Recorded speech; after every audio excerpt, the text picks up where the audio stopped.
Sugatan ng isang lalaki sa Antipolo, Rizal matapos saksakin umano ng sariling anak.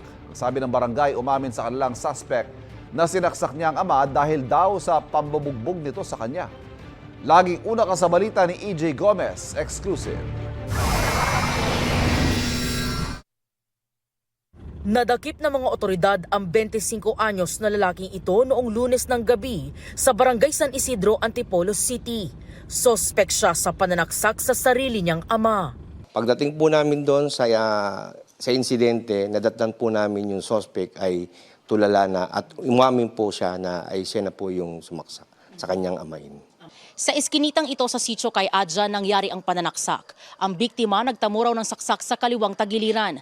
May malay pa ang biktima matapos masaksak at nagawa raw humingi ng tulong mula sa mga kapitbahay. Pumasok siya sa gate, dumiretso siya sa loob ng bahay namin. Then nagulat ako, lumabas ako, inano ko yung anak niya na may hawak na kutsilyo. Tapos pag silip niya dun sa bahay namin, paglabas niya sabi niya, may saksak siya, may dugo daw siya. Na-recover mula sa sospek ang ginamit na patalim.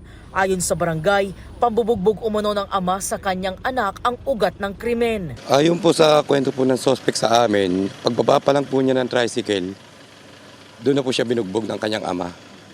Hanggang sa makarating po sa dulo. Tapos ano na po yung nangyari sumunod? Ayun po, nagpanambuno na po sila mag-ama. After po noon, doon na po niya nagawang saksakay ng kanyang ama.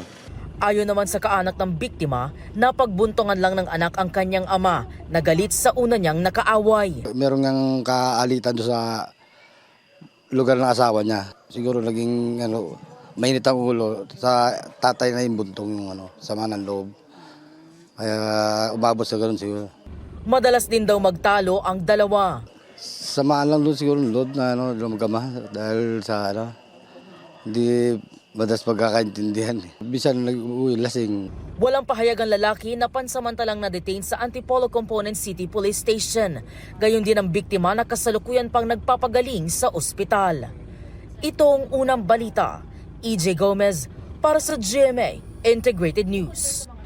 Kapuso, huwag magpapahuli sa latest news and updates. Maging una ka sa balita at mag-subscribe sa YouTube channel ng GMA Integrated News.